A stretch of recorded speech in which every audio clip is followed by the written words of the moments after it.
What's up guys, I hope you're having a dismaying day. Today I thought I'd rate and in some cases try out some art advice I found on Instagram. I made a similar video like a month ago with art advice from like 5 Minute Crafts compilations, but they copyright blocked it so it can't be viewed anywhere. And honestly, I think that video was much more fun because there were more of just straight up terrible advice, and here I couldn't find much of that. But this time there are some really good ones as well, so there is that. Also, I didn't really feel bad for being mean to 5 Minute Crafts because it's a soulless, faceless content form, so I went harder on them than I will today, because while all the creators here are much bigger than me, they're still individual people. They put more care into their tutorials and they legit are trying, not just like pumping videos that are going to land with audiences that maybe don't know any better and can't really tell which advice is good and which is bad and what's that, like they actually care. What's annoying though, and you will see that in my screenshots, there are these big repost accounts with art related stuff that often garner even more attention than the original creators for just uploading more often. And they can upload as often as they want to because they don't actually have to make anything, they just find already prepared posts that probably took hours to make and repost it. Luckily, most of the time they do tag the original creators, so I didn't have to search for them. But they often take posts from other platforms like DeviantArt, Twitter, Tumblr, or TikTok. And you can't just tag an account from a different platform, so if you want to find the creator, you have to manually go to another app and type in their nickname. And how many people are going to do that? Like, realistically, I'm going to guess not many because you'd rather just keep scrolling. Yeah, like you don't care this much maybe. And also this kind of complicates the definition for the sake of my video. What is Instagram art advice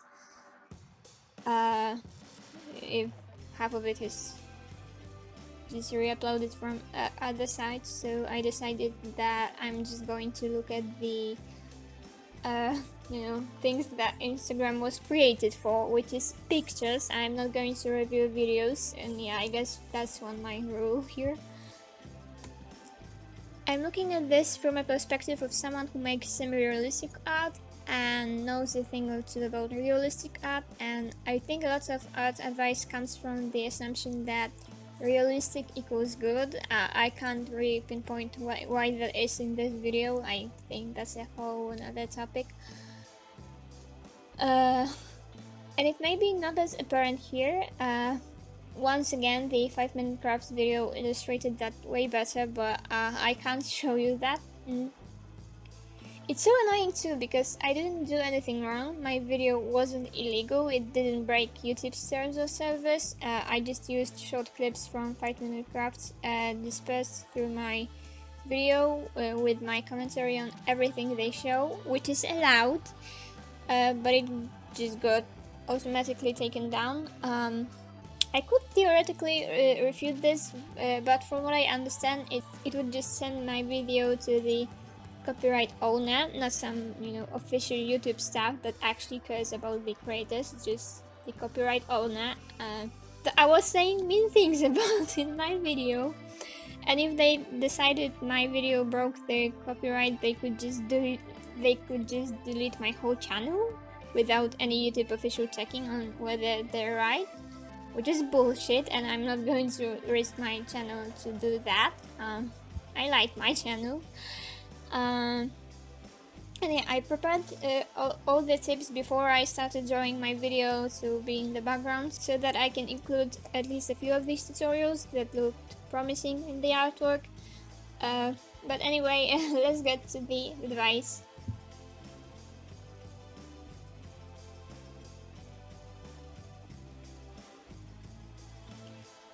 Lips tutorial step by step. I think the way they do the sketch is interesting. I try to do that here, though normally I don't do this way, like looking for circles everywhere. I just draw simple shapes and connect them to each other, but that's still nice. It didn't work for me like in this perspective, and I didn't really know where the circles go, and yeah, but I get I guess it worked for them. Like I'm doing a whole different perspective and my lips are open, so that's not exactly like all comparable.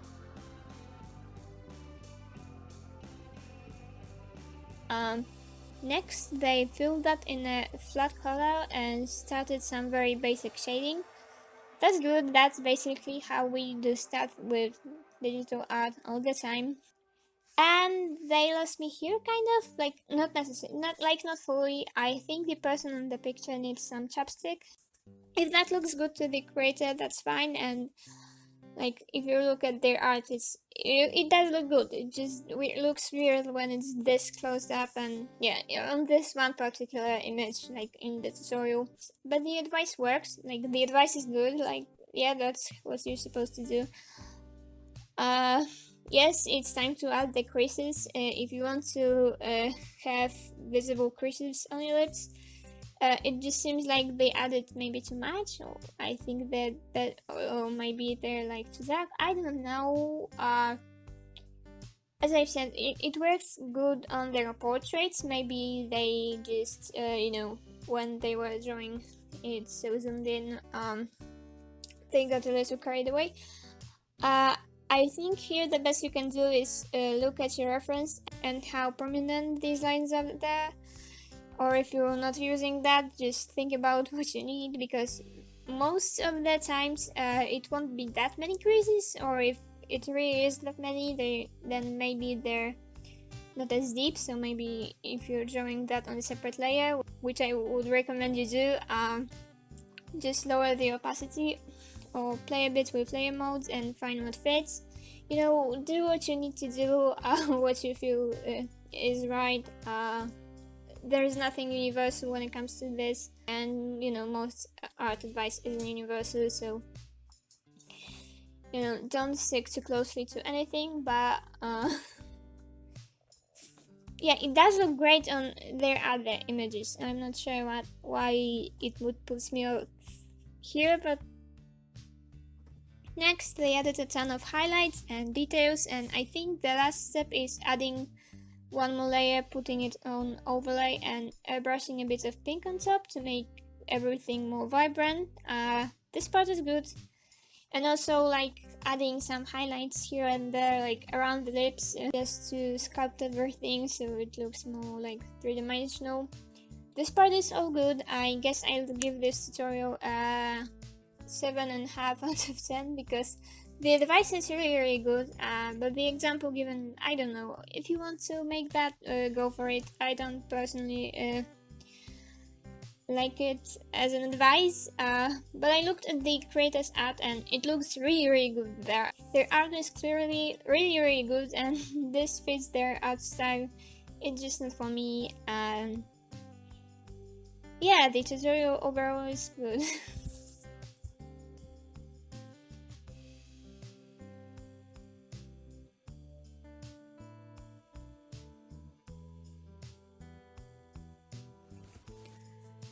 Also, this is like additional, but I saw a YouTuber I liked made a tutorial herself. It's Thumin, and she made a tutorial on how she draws eyes, and it's a tutorial for how to draw eyes in her particular art style, but I liked how she shades them, so I tried that out on my semi-realistic eyes, because honestly I draw eyes like with realistic proportions most of the time, so it's not really that super visible if they're not realistic inside, but I think it looks cool when they have like some funky details, and that tutorial was really great for that.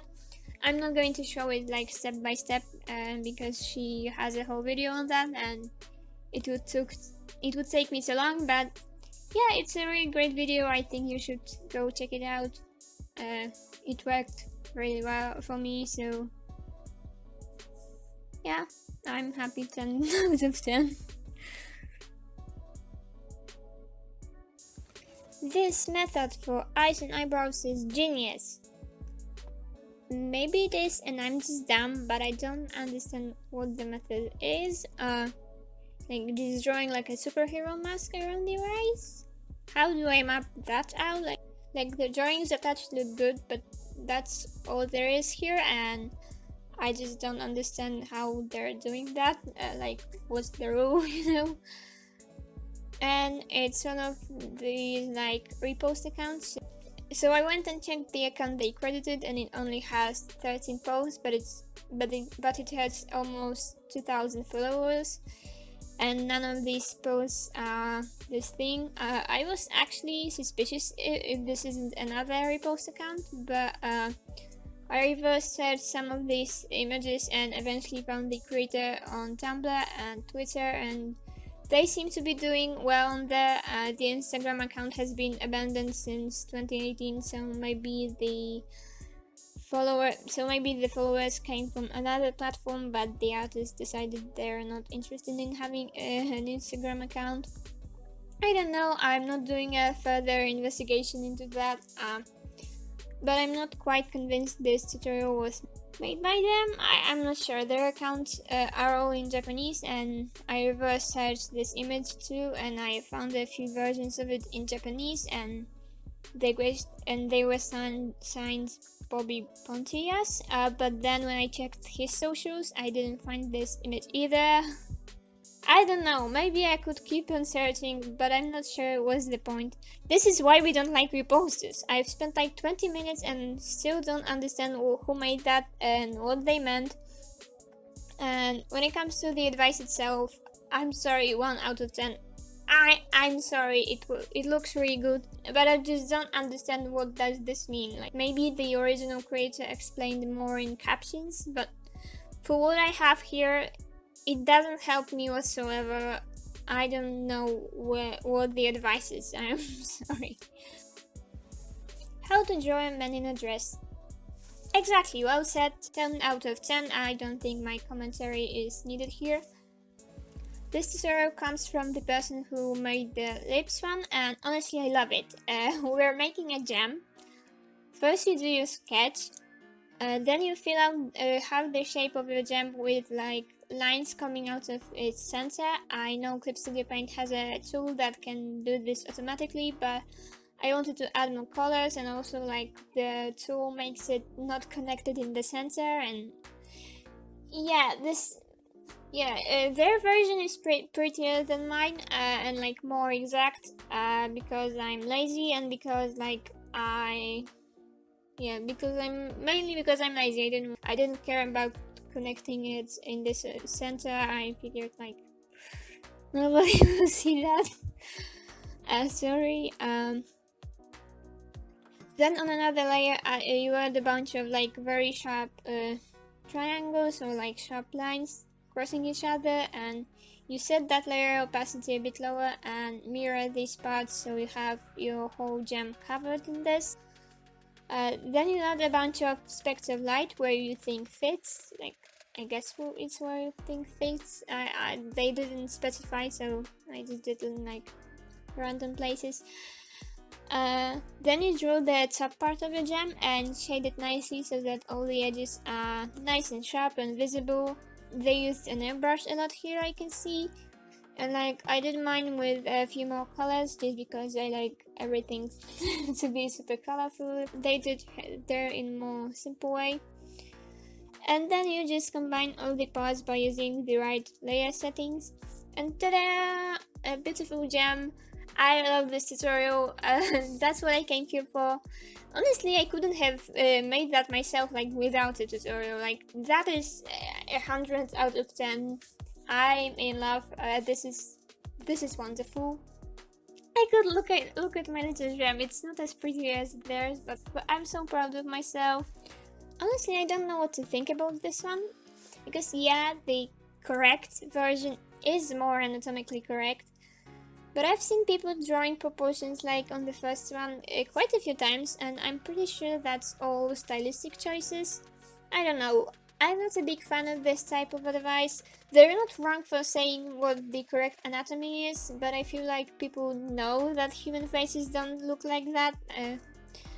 You know, it's just a stylistic choice, so I guess I will give this one a 5 out of 10. It's correct, but this unnecessary. Similarly here, I guess it depends. You know, the second one really is more anatomically correct, but it's to their own. If you're making something rather cartoony, sometimes more is less. Especially that if you're cutting hand from a living creature, there would be a ton of blood anyway, so perhaps the bones wouldn't be so nice and white and visible because they'd be covered in it.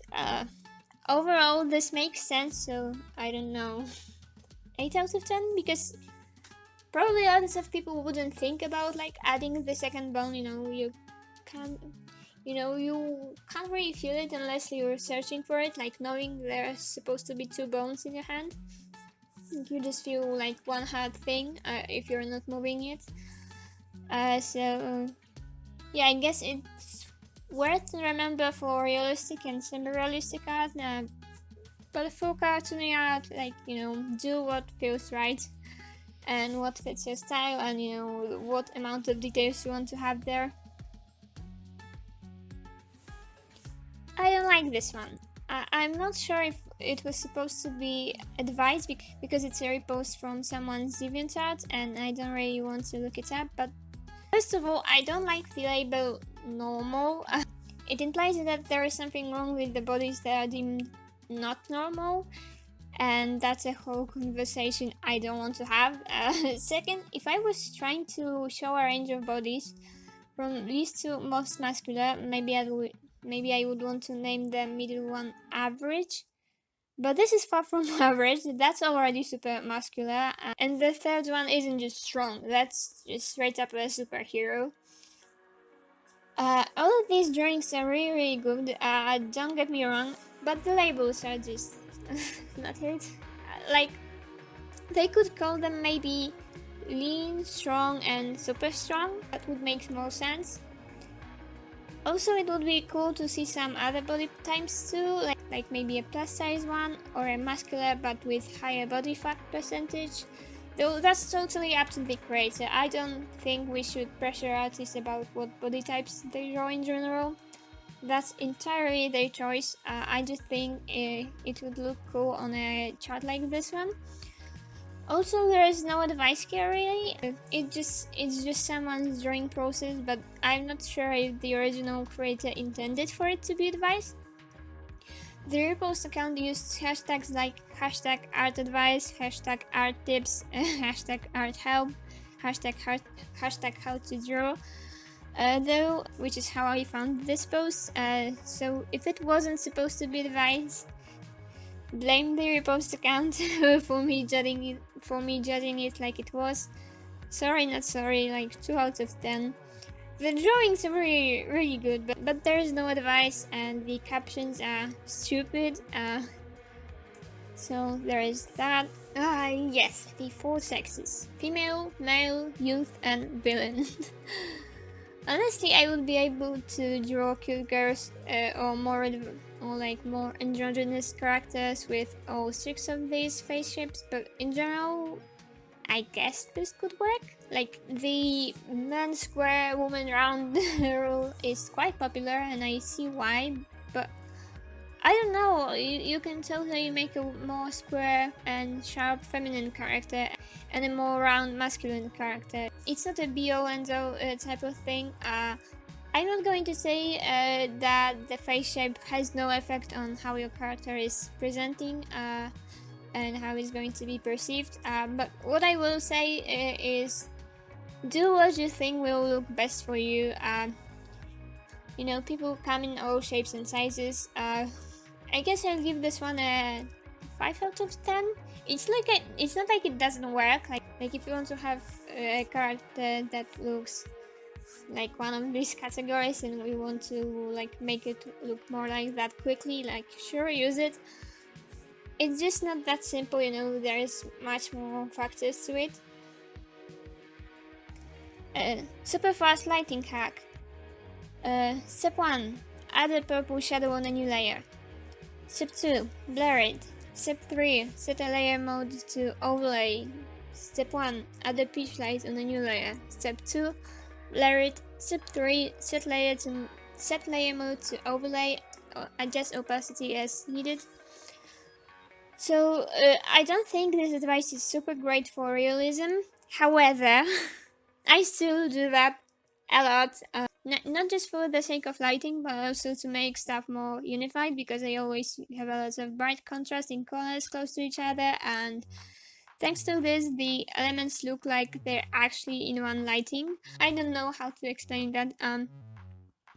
I don't always use overlay though. I always check how different possible layer modes look and pick what's best.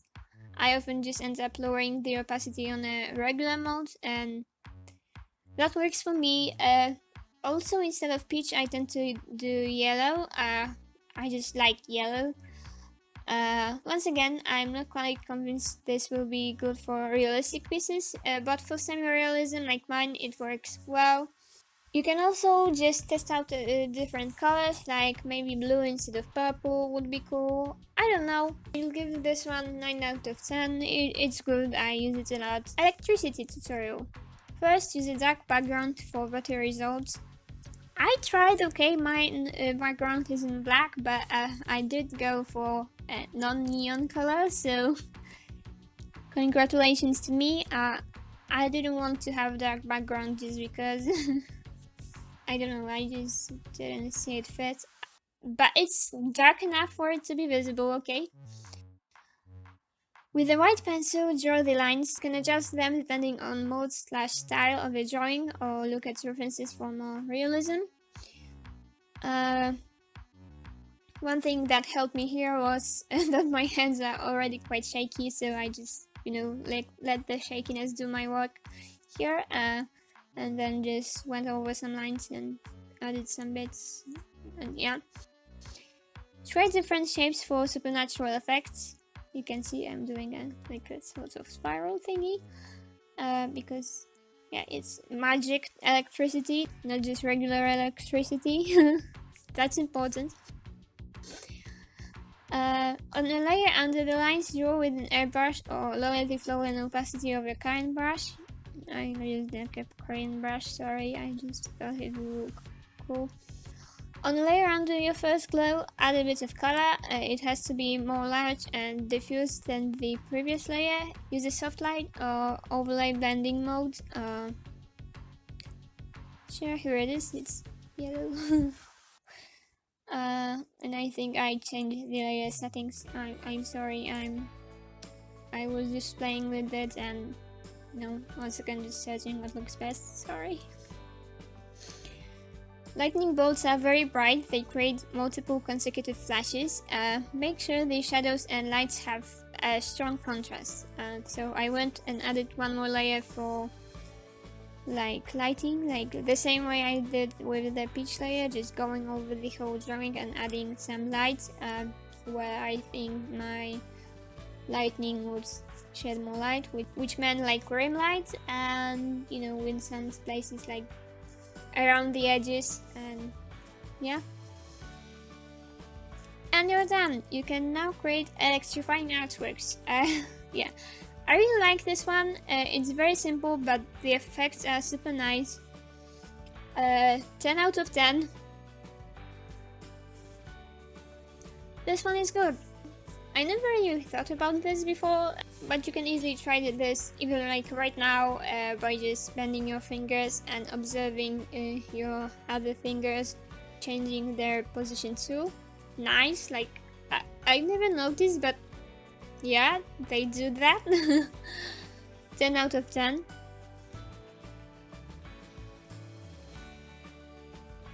But yeah, I think that's all for me for now. I hope at least something that I've said or shown was in any way useful to you. If you have any more thoughts or advice, or you want to critique this piece I'm making in the background, or just tell me anything you want, like, anything. How was your day? What do you think I could do a video on next? I would love it if you left a comment down below. And for now, just stay safe, stay hydrated. It's really hot out there. Really, you have to drink a lot of water to stay alive. Or we're all going to just melt and die, and I don't know, the sun is a deadly laser. It's burning me. It's burning us. Stay safe. Peace.